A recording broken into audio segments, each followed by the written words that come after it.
நாகர்கோவில் வடீஸ்வரம் அருள்மிகு இடர்தீர்த்த பெருமாள் திருக்கோவில் அமைவிடம் குறிப்பு. ஆரவாரமாய் ஒளி எழுப்பி ஆர்ப்பரிக்கும் அரபிக்கடலும் இடைவிடாமல் அலைவிரிக்கும் இந்து மகா சமுத்திரமும் வரம்பு மீறாத பாரதியாம் வங்காள விரிகுடாவும் முத்தமிழ் போல் ஒன்றிணைந்து முத்தமிட்டு சங்கமிக்கும் பகவதியால் தவம் இருக்கும் பாரதத்தின் தென்கோடியாம் திருவிடத்தில் திகழ்கின்ற கன்னியாகுமரி என்பதான கவினுரையும் மன்னகத்தின் பெயர்தனை பெற்றடைந்த பெருமைமிகு மாவட்டத்தின் தலைநகரமாய் அமைந்தே தாரணியில் சிறந்தோங்கும் நாகராஜா அருள்பரப்பும் நாகர்கோவில் மாநகரின் பகுதியாக அமைந்து பாங்குடனே திகழ்வதே வடிவீஸ்வரம் என்பதான வனப்பமைந்த திருத்தலமாகும்.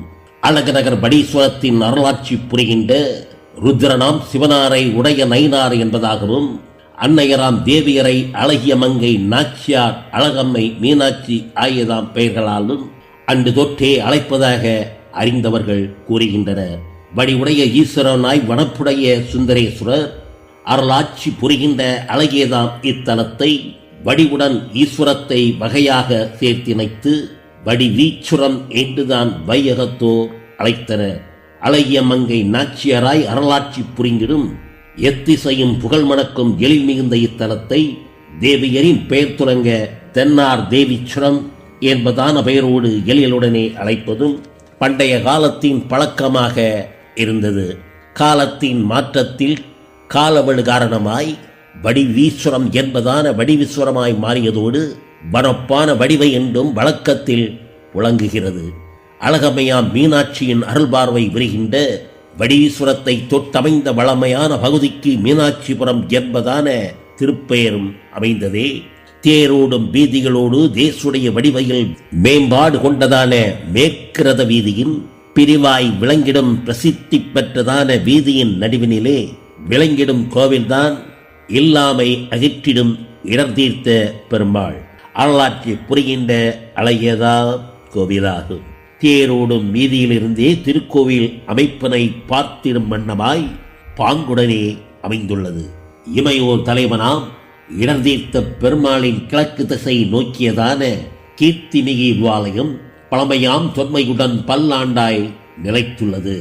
அன்றைய காலத்தில் அரசனாய் முடிசூடியே நாஞ்சில் நாடு தன்னில் நல்லாட்சி புரிந்திட்டு நாஞ்சில் வள்ளுவனாம் நாடாளும் மன்னவன் பெருமாளை வேண்டியே பிள்ளை வரம் பெற்றதால் நெஞ்சினிலே நினைத்திட்ட நேர்த்திகடன் செலுத்திடவே இடர் தீர்த்த பெருமாளுக்காக இக்கோவிலை அமைத்ததாக செவிவழி செய்தி ஒன்று சகத்தினிலே நிலவுகின்றது.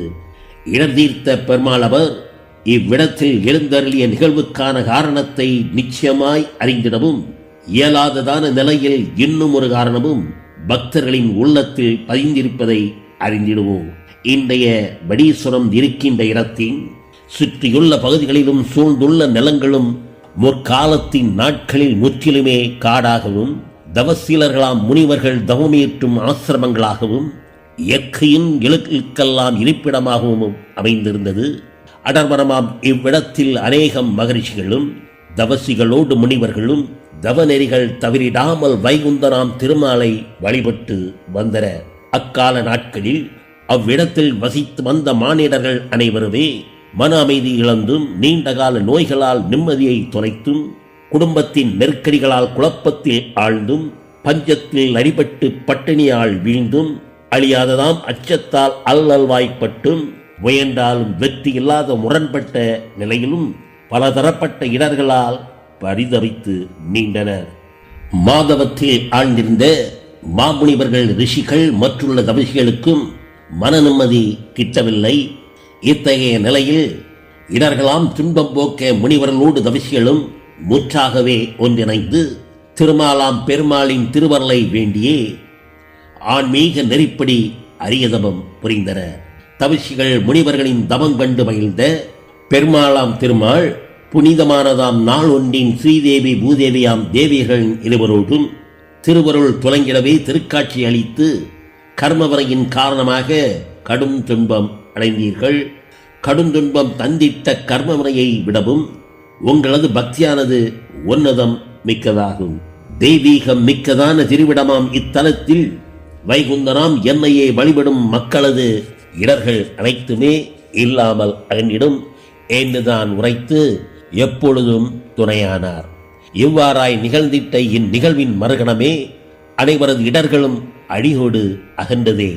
வறுமையோடு அச்சமும் வதைத்திட்ட பிணிகளும் இயற்கையின் இடர்பாடுகளும் இல்லாமலே அகன்றதுடன் வளமோடு நலமும் வாய்த்ததே அவர்களுக்கு.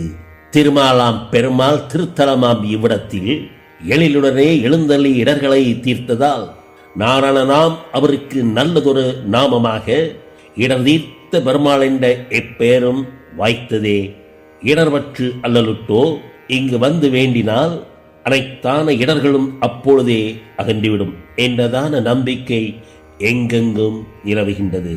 திருவருள் துளங்குகின்ற திருத்தலமாம் இவ்விடத்தில் திருமகளுடன் நிலமகளும் திருமாலோடு இணைந்திருப்பதால் பக்தியுடன் வணங்கிடும் பக்தர்கள் அனைவருக்கும் இடரில்லா வாழ்க்கையும் இல்லறத்தில் இரக்கமும் வளமோடு நலமும் வாய்த்திடும் என்பதான மாறாததாம் நம்பிக்கை மக்களிடம் நிறைந்துள்ளது.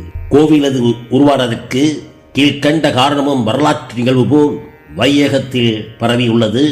தொன்மையான காலத்தினில் தென்னாட்டை ஆண்டு வந்த குவலயம் போற்றிடும் குலோத்துங்க சோழனவர் நாகதோஷத்தின் காரணமாக நாள்தோறும் இடர்பட்டார். மன்னவரின் துன்பம் கண்டு மனமருந்தியதோ அந்தனரின் அரியதான அறிவுரையின்படி அரசனான குலோத்துங்கன் காஞ்சிபுரம் திருத்தலத்தை காத்தருளும் பெருமாளை நேரில் சென்று தரிசித்து நெக்குருகி வேண்டினார். நாகதோஷத்தின் காரணமாக நாள்தோறும் அனுபவிக்கும் இடர்தனை போக்கிடவே இறங்கியே வழிபட்டார். வேண்டி நின்ற மன்னவனின் வேதனைகள் தீர்த்திடவே மனதினிலே நினைத்திட்ட மாயவராம் பெருமாள் அவர் காவலனாம் குலோத்துங்கனின் கனவிலே காட்சி தந்து உன்னுடைய இடர்களெல்லாம் உடனடியாய் அகலும் என்று உறுதியுடனே தான் உரைத்து உபாதைகளை தீர்த்துவிட்டார். காஞ்சி நகர் பெருமாளும் கனவிலே உரைத்தபடி அனைத்தான இடர்களும் அக்கனவே அகன்றதால் நிம்மதியோடு மகிழ்வினால் நிறைந்திட்ட மன்னவன் கடுந்துயர் நீங்கிடவே கனவினிலே தோன்றிய அச்சுதனின் திருமேனியை அடிப்படையாக கொண்டுதான் அழகியதாம் மூலவரை அற்புதமாய் வடிவமைத்து இடர்தீர்த்த பெருமாளுக்காக இவ் ஆலயத்தை அமைத்திட்டார். உரைத்திட்ட 3 காரணங்களுள் உறுதியாகவே இதுதான் என்று ஆணித்தரமாக நிலைநாட்ட ஆதாரங்கள் கிட்டவில்லை. ஓம் ஹரி ஹரி ஓம்.